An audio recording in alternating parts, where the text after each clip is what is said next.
আমন্ত্রণ দেশ বাংলায়, সঙ্গে আছি আমি লাবণ্য রহমান। শুরুতেই সংবাদ শিরোনাম।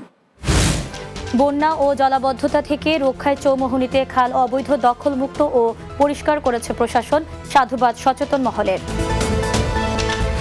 এবং কৃষি বিভাগের নানা উদ্যোগে বদলে যাচ্ছে মেহেরপুরের গাংনীর চাষিদের জীবনমান, সরকারি প্রণোদনা, যান্ত্রিক প্রযুক্তি ব্যবহারে বেড়েছে উৎপাদন। শুনছিলেন শিরোনাম, এবারে বিস্তারিত। বন্যা ও জলাবদ্ধতা থেকে নোয়াখালীবাসীকে রক্ষায় চৌমুহনীতে খাল অবৈধ দখলমুক্ত ও পরিষ্কার করার কাজ শুরু করেছে প্রশাসন। এ কাজে সার্বিক সহযোগিতা করছে সেনাবাহিনী। প্রশাসনের এমন অভিযানে খুশি সাধারণ মানুষ, এতে সাধুবাদ জানিয়েছেন সচেতন মহলও। নোয়াখালী প্রতিনিধি ইয়াকুব নবী ইমনের প্রতিবেদন, জানাচ্ছেন প্রান্ত পারভেজ। দীর্ঘদিন থেকে নোয়াখালীর অধিকাংশ খাল অবৈধ দখলে চলে গেছে।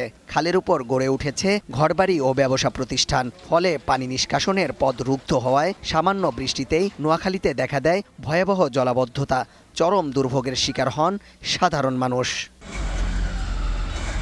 ২০২৪ সালের ভয়াবহ বন্যা ও জলাবদ্ধতার পরও প্রশাসন অবৈধ দখল হয়ে যাওয়া খালগুলো উদ্ধার না করায় এবারও ভয়াবহ জলাবদ্ধতা ও বন্যার আশঙ্কা দেখা দেয়।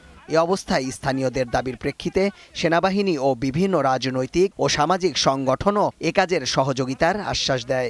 এরপরেই শুরু হয় অভিযান। প্রশাসনের এমন অভিযানে খুশি সাধারণ মানুষ। এই খালগুলারে পুনরুদ্ধার করে আর যেন ময়লাকে ফেলতে না পারে এই ব্যবস্থা করা। জলযান চলাচল শুরু করলেই খাল ভরাট আর হবে না। খাল দখল মুক্ত করার অভিযানে প্রশাসনকে সাধুবাদ জানিয়েছে সচেতন মহল। অনতিবিলম্বে চৌমুহনীর খালগুলোকে দখলমুক্ত করে পানি প্রবাহের ব্যবস্থা করা হবে, এটি আমরা আশা করছি। জনগণের দুর্দশা লাঘবে সকলের সম্মিলিত প্রচেষ্টায় খাল উদ্ধারের সব রকম ব্যবস্থা নেওয়া হবে বলে জানান জেলার সেনা কর্মকর্তা ও জেলা প্রশাসক। আমরা একযোগে সকলে কাজ করে নোয়াখালীবাসীর এই দুর্ভোগ কাটায় উঠতে পারি, সেই জন্য আমাদের ওনার এখানে আসা। অবৈধ দখলদার যারা আছে তাদের বিরুদ্ধে আইনানুগ ব্যবস্থা গ্রহণ করা হবে, উচ্ছেদ করা হবে। পাশাপাশি এই খালটা পুনর্খনন করে আবার প্রবাহ সে আগের মতো নিয়ে আসা হবে। নোয়াখালী খাল অবৈধ দখলমুক্ত হলে পানি প্রবাহের পথ স্বাভাবিক হবে এবং বন্যা ও স্থায়ী জলাবদ্ধতার হাত থেকে রক্ষা পাবে নোয়াখালীবাসী। Bangla TV news desk. বরিশালের আগৈলঝাড়া উপজেলায় সদ্য যোগদানকৃত উপজেলা নির্বাহী কর্মকর্তা লিখন বানিকের সাথে কর্মরত অফিসারবৃন্দ, মুক্তিযোদ্ধা, রাজনৈতিক জুলাই যোদ্ধা, সাংবাদিক ও সুধীজনের সাথে মতবিনিময় সভা অনুষ্ঠিত হয়েছে। বুধবার উপজেলা পরিষদের হলরুমে মতবিনিময় সভার আয়োজন করা হয়। এতে বক্তব্য রাখেন উপজেলা সহকারী কমিশনার উম্মে ইমামা বনানী, থানার ভারপ্রাপ্ত কর্মকর্তা ওয়ালিলুল ইসলাম, উপজেলা বিএনপির আহ্বায়ক শিকদার হাফিজুল ইসলাম, উপজেলা বিএনপির যুগ্ম আহ্বায়ক শাহ মোহাম্মদ বখতিয়ার, আগৈলঝাড়া প্রেস ক্লাবের সভাপতি মাহবুবুর ইসলাম, সাধারণ সম্পাদক ও বাংলা টিভির bureau in charge F Nazmul Ripon সহ অন্যান্যরা। গাজীপুরে চাঁদাবাজি মামলার আসামি গ্রেফতারের দাবিতে মানববন্ধন ও বিক্ষোভ মিছিল করেছে এলাকাবাসী। মঙ্গলবার ঢাকা ময়মনসিংহ মহাসড়কের বাঘের বাজার এলাকায় মানববন্ধন ও বিক্ষোভ করেন তারা। স্থানীয়রা জানান, বাঘের বাজার এলাকায় অটোরিকশা স্ট্যান্ড সহ বাজারে আশপাশের দোকানে নিয়মিত চাঁদাবাজি করে আসছে একটি মহল। এতে উপস্থিত ছিলেন সিদ্দিকুর রহমান, ওমর ফারুক, নাজমুল হক সহ অন্যান্যরা। এ বিষয়ে গত ২০ জুলাই জয়দেবপুর থানায় একটি চাঁদাবাজি মামলা করা হয়। যশোরে ভূমি মালিকদের অবহিত না করে জোর করে ৩,২০,০০০ ভোল্টেজের বিদ্যুৎ সঞ্চালন লাইনের পিলার স্থাপন বন্ধের দাবিতে মানববন্ধন করেছে ক্ষতিগ্রস্ত জমির মালিকরা। জেলা প্রশাসকের কার্যালয়ের সামনে মানববন্ধন অনুষ্ঠিত হয়। পরে জেলা প্রশাসক মোহাম্মদ আজহারুল ইসলাম স্মারকলিপিটি গ্রহণ করে ব্যবস্থা গ্রহণের আশ্বাস দিয়েছেন। স্মারকলিপি প্রদানকালে ভূমি রক্ষা সংগ্রাম কমিটির আহ্বায়ক তরিকুল ইসলাম, সদস্য সচিব রফিকুল ইসলাম, উপদেষ্টা জিল্লুর রহমান ভিটু সহ অন্যান্যরা উপস্থিত ছিলেন। ঢাকার মাইলস্টোন স্কুলের বিমান বিধ্বস্তের ঘটনায় পাবনায় রাষ্ট্রীয় শোক পালিত হয়েছে। স্কয়ার স্কুল অ্যান্ড কলেজ সহ জেলার প্রতিটি সরকারি, আধা সরকারি দফতর ও সকল শিক্ষা প্রতিষ্ঠানে রাষ্ট্রীয় শোক পালিত হয়। এতে উপস্থিত ছিলেন স্কয়ার স্কুল অ্যান্ড কলেজ অধ্যক্ষ ও স্কয়ার কিন্ডারগার্টেন খতিব শাহনাজ সুলতানা, উপাধ্যক্ষ স্কয়ার কিন্ডারগার্টেনের কোহিনুর নাহার, উপাধ্যক্ষ মনিরা ফেরদৌস, গ্রন্থাগারিক শহীদুল হক মানিক সহ অন্যান্যরা। Pabna chamber of commerce and ইন্ডাস্ট্রিজের নতুন কার্যকরী কমিটি গঠিত হয়েছে। পাবনা চেম্বার মিলনায়তনে এ উপলক্ষে আলোচনা সভার আয়োজন করা হয়। ব্যবসায়ী মোহাম্মদ ফুরকান রেজা বিশ্বাস বাদশাকে সভাপতি, মোহাম্মদ ফরিদুল ইসলামকে সিনিয়র সহসভাপতি এবং রাশিদুল ইসলাম রাশেদকে সহসভাপতি করে 21 সদস্যের একটি কমিটি গঠন করা হয়েছে। সংগঠনের নবনির্বাচিত সভাপতি ফোরকান আলী বিশ্বাস বাদশার সভাপতিত্বে এতে বক্তব্য দেন পাবনা প্রেস ক্লাবের সভাপতি আক্তারুজ্জামান আক্তার, পাবনা চেম্বারের পরিচালক মোহাম্মদ হানুর রশিদ সহ অন্যান্যরা। মেহেরপুরের গাংনীতে কৃষি বিভাগের নানা উদ্যোগে বদলে যাচ্ছে চাষিদের জীবনমান।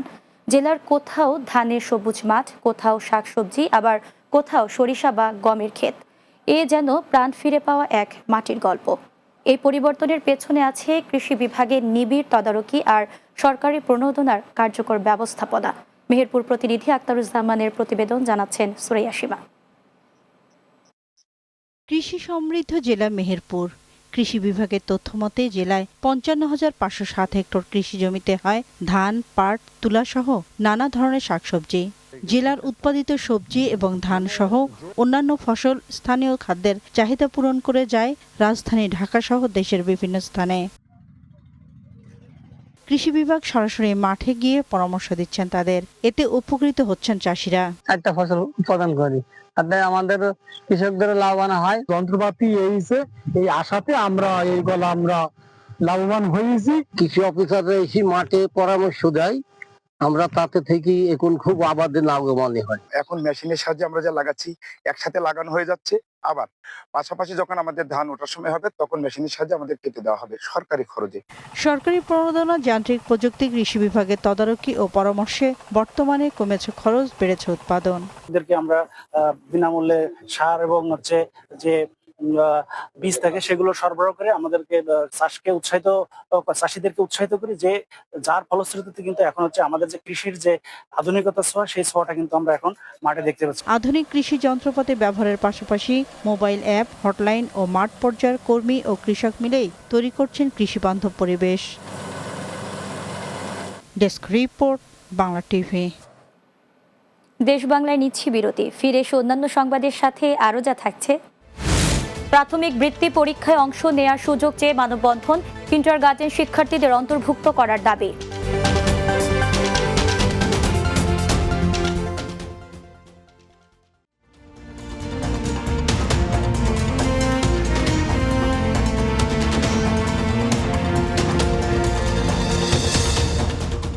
বিরতির পর দেশ বাংলায় স্বাগত আরও একবার। প্রাথমিক বৃত্তি পরীক্ষায় 2025-এ কিন্ডারগার্টেন শিক্ষার্থীদের অন্তর্ভুক্ত করার দাবিতে দেশের বিভিন্ন স্থানে মানববন্ধন অনুষ্ঠিত হয়েছে। মুন্সিগঞ্জ প্রেস ক্লাবের সামনে মানববন্ধনের আয়োজন করে জেলা কিন্ডারগার্টেন অ্যাসোসিয়েশন ঐক্য পরিষদ। এ সময় বক্তারা বলেন, একই বয়সী শিক্ষার্থীরা এক পাঠ্যসূচিতে লেখাপড়া করেও কেন শুধুমাত্র সরকারি প্রাথমিক বিদ্যালয়ের শিক্ষার্থীদের বৃত্তি পরীক্ষায় সুযোগ দেওয়া হয়।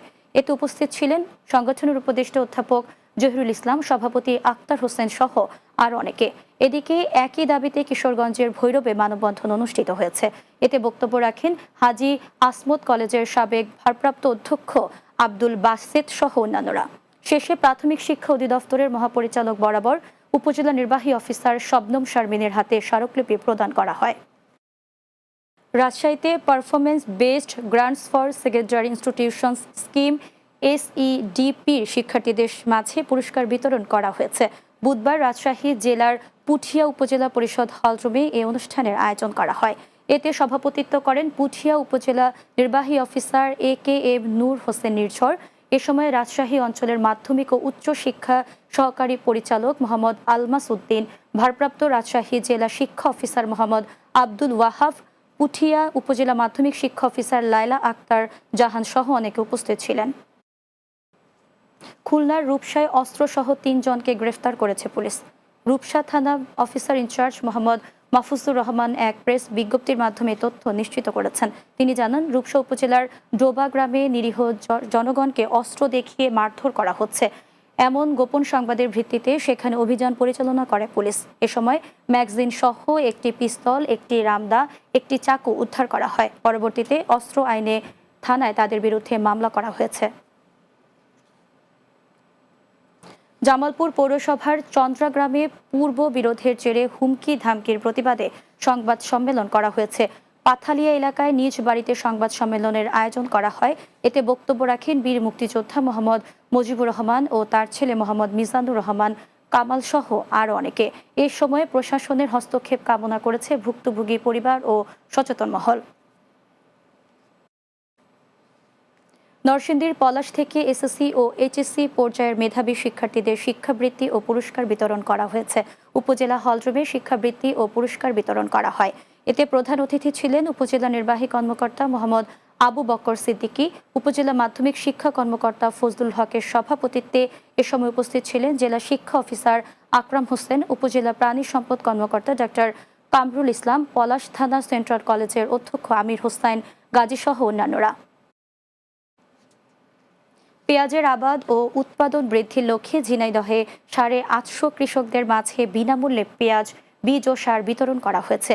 বুধবার সদর উপজেলা পরিষদ চত্বরে কৃষি বিভাগের পক্ষ থেকে এই সার বীজ বিতরণ করা হয়। এ সময় জেলা প্রশাসক মোহাম্মদ আব্দুল আওয়াল, জেলা কৃষি সম্প্রসারণ অধিদপ্তরের উপপরিচালক ষষ্ঠী চন্দ্র রায়, উপজেলা কৃষি কর্মকর্তা মোহাম্মদ নূরে নবী সহ অন্যান্যরা উপস্থিত ছিলেন। শেষ করব দেশ বাংলা। যাওয়ার আগে সংবাদ শিরোনামগুলো জানিয়ে দিচ্ছি আরও একবার। বন্যা ও জলাবদ্ধতা থেকে রক্ষায় চৌমুহনীতে খাল অবৈধ দখলমুক্ত ও পরিষ্কার করেছে প্রশাসন, সাধুবাদ সচেতন মহলের। কৃষি বিভাগের নানা উদ্যোগে বদলে যাচ্ছে মেহেরপুরের গাংনীর চাষিদের জীবনমান, সরকারি প্রণোদনা যান্ত্রিক প্রযুক্তি ব্যবহারে বেড়েছে উৎপাদন। এবং প্রাথমিক বৃত্তি পরীক্ষায় অংশ নেওয়ার সুযোগ চেয়ে মানববন্ধন, কিন্ডারগার্টেন শিক্ষার্থীদের অন্তর্ভুক্ত করার দাবি।